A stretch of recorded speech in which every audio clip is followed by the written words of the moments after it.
My voice is about, what, 85%? Yeah, it's better. Did you rest it? No. No, okay. I had 2 events on Saturday. Oh, that's right, yeah. In fact, kill the music for a minute. One of the events that I had on Saturday was a raucous oyster roast. You remember that? Yep. Oh, yeah, they picked the right guy for that. I had some inside people there who were texting me things, yeah. You got intel. Yeah. Oh, well, there are a lot of folks that, we used to have people like at parties, like a lot of JCs used to come in and out of this building, many years ago. I hadn't seen them in a long time. And this event on Saturday, which I saw them again for the first time in years, was a great fundraiser. That group we work with called Reelin' for Research. Years ago, a teenager passed from pediatric cancer, and they dedicated themselves to raising money to help fight childhood cancer, and they've raised millions of dollars to do that. It's incredible. Well, this is called Roasting for Research, big oyster roast. And all these guys I used to see here, 10, 15, 20 years ago were around like, hey, good to see you. This guy. And just a little housekeeping note, and this, I don't mean to make this more awkward than it has to be, but you were not the first choice. The first choice is no longer employed here. Oh, no question. Yeah. No question. We had somebody who fit the bill perfectly. Yeah. Boy, we Absolutely. sure did. He would wear like shorts with little crabs on it or something. Hawaiian shirts, Yeah. lays. I wear station gear. And then when people said, would you like an oyster on the half shell? I said, I don't eat oysters. No, thank you. Have you heard Maybe the about shell. oysters? You ever seen a fat seabird? You haven't. No, that's true. Nothing slides down my throat. Full of cholesterol. Is it the cholesterol in those things? No way. Add butter? I think not. And then, Yeah. band was playing. Yes. So this is your first experience with this crew. Yeah, over at a place called Bender's Tavern. What a good time. And all it did was raise money for this group that fights pediatric cancer. And so, yes, I was not the first choice to be there. And yet there I was for a couple hours heading up our efforts out there. And one guy came up and said, you guys are great. And we were just, having a nice time. And as I was leaving, this is how it relates to my voice. As I was leaving, it was so overflowed, we had to park like in a gravel lot behind the restaurant. All right. And Wow. So I'm walking to my minivan, and this same guy who I had seen earlier was in his car with the window rolled down. And he came over, he called me over. And he said, make sure you rest your voice tomorrow. And I said, okay, I'll try. He goes, or just let Demm do all the talking on Monday. It'd be better that way anyway. And then he roared off. And a spray of gravel and exhaust. And I just heard, That's not going to help my voice. and the laughter and the hoots and the hollers. Got him. And I've just got exhaust What the? and gravel and dust. Just An oyster smell, oyster remnants smoke. just sprayed all over me. He's like, be better that way anyway. And he's gone. It was that kind of What a moment. And I met someone, years ago. This is fairly legendary. More people talk to me about other than pine straw and pickleball. More people talk to me about this. A woman who got me for a bunch of prizes on a table at an event we did many years ago. I've told this a few times. She'll come up. She weighs 90 pounds soaking wet, but she just stands with me. Plays the long game. Definitely. Until I hand her every single thing on the prize table. Not earned. Never earned. She's never spun the wheel. She just wears you down. You're supposed to spin a wheel and land on a certain number or the word win, and then you get the prize. But she One just prize. One prize. One spin. One prize. One spin. She has spun that wheel a dozen times, never come close, and yet she's taken every single prize we've ever had. Now, I haven't seen her in a long time, and I didn't see her this weekend either, but there was another that came up. And she won a Harley Davidson from us a year and a half ago. I wasn't at that event because I was off at Friday the 13th sleepaway camp. That's right. Yeah, okay. I remember her. She was a great winner, too. Yeah.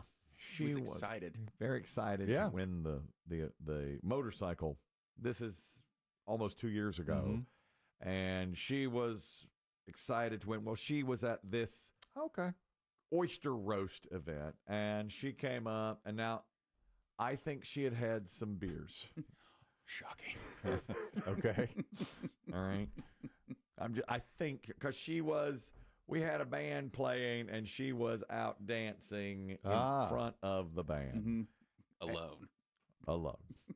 And she tried to go up the stairs on the side of the stage to hug each band member. Oh, boy.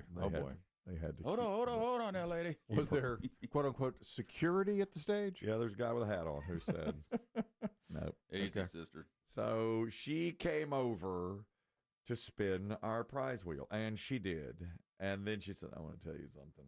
And I said, what? And she, as I leaned in to hear her, she just hugged me and gave me a kiss on the cheek. And she goes, I won. A beery kiss? A beery kiss. And she said, I won a motorcycle from you 2 years ago. And I said, oh, my God, that's great. Did you drive it over here today? She said, I sold it. Oh. Yeah. Well, okay. I sold it. Well, you know what they say in life, when one gives a gift, it's no longer yours. That's right. Yeah. That's right. You do what you have to do. Do what you must. Do what you will. She said, I sold it. Yeah. And I said, oh, okay, great. I'm so glad. And she spun the wheel. She didn't come close to winning.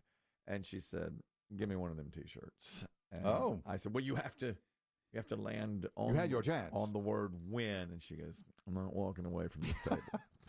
Without she's playing the little ladies game. But she was more direct about it. She didn't just stand there. She was more direct. Yeah. And she goes, I'm not leaving this table until I get one of them T-shirts. I need a large. And I was like, well, I'm not supposed to do that. And she goes, I'm not going to walk away. I will give you a beer kiss again. You don't give me a this T-shirt. Is the second time I've been faced with this. And I turned to our promotions assistant, Brad, and I said, Brad, help. What, boss? Help. Isn't Brad relatively new in the business? Yeah, he doesn't know. He is new. Yeah, what a good guy, too. And I said, let's give her. She's special. Let's give her a T-shirt. And so he gives her the large T-shirt, and that's it. Okay, so she goes away. So you think you've ended the situation. Exactly. But then later, now we're 90 minutes later. I have to use the bathroom. So I'm walking into the bar and grill, Bender's Tavern, and she's sitting right at the door, outside, but at the door. And she calls me over, and I lean in, and she goes, I'm going to tell you something. I said, okay. And I lean in. She gives me a beery kiss on the cheek, and she said, I want a motorcycle from you guys. Oh. Again, we celebrated. celebrated. Did you? Did you ride it today? I sold it. Where's your T-shirt? Oh. I sold that too. I sold all of it. Yeah. Oh, okay. Yeah. I go in, I use the bathroom. I came out a different door so that I could walk way around. Yeah, probably a good idea. Yeah. Now, 10 minutes before I'm ready to leave, she makes her way back over. I see her coming. She weaves her way over to the table. And there was a weaving going on. Was she solo the whole time? Well, no, she was sitting with a man, presumably her husband, at the table, which I didn't even interact with him. But this is why she was coming back. She was weaving, and as you just said, coming across the lot as the Leonard Skinner tribute band was still playing. Yeah. And all was well. But I said to our promotions assistant, Brad, help. What, boss? Help. I said, Brad, she's coming over here. Something, we have to do something here. Start the truck. 15 minutes too early. We weren't leaving for another 15 minutes. And she comes over and she goes, I need an extra large T-shirt. And I said, a second shirt. A second shirt. And I said, well, you've already spun our wheel. And you didn't get it. And I bent the rules once. I said, I gave you one already. And she goes, this one's from my husband. And I said, I can't just keep handing out T-shirts. And then she did the, drying her eyes, I'm crying motion. And I said, I just can't do it. She goes, I don't think you understand. I won a motorcycle from you guys 2 years ago. I said, yeah, I know you did, but I just can't give the T-shirts. And she said, let me tell you something. You know you're going to give me the T-shirt. I know you're going to give me the T-shirt. What is My old man knows you're going to give me that T-shirt. Did you look over at him and he's going, help. Please, man, just give her the damn T-shirt. She said, why don't you just go ahead and give me the T-shirt? That way we won't stand here. Yeah. So I turned to Brad and I said, Brad, give her an XL, please. extra large. And he said, I thought she already. I said, Brad, just give her the. Just give Did you her. put your finger on Brad's lips? Give her the shirt. Give her the shirt. And that is when she walked. So I think I've met another. Wow. Yeah. A little more powerful.